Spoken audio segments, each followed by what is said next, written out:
I am going to be making a onesie that says roam where you want to. On this blue onesie, I'm going to be using this ink in the color Tide.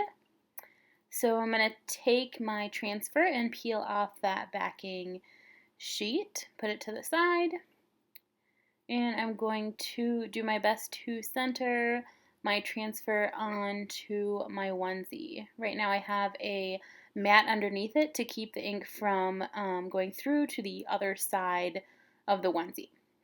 So I'm going to smooth that all down, make sure I have everything pushed down the best I can, and completely cover all the open space with the ink. A little bit goes a long way, so you don't need a ton.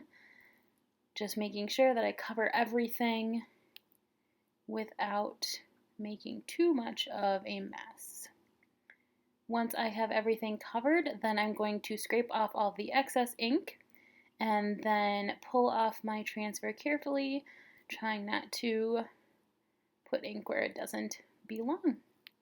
And there you have it. Roam where you want to.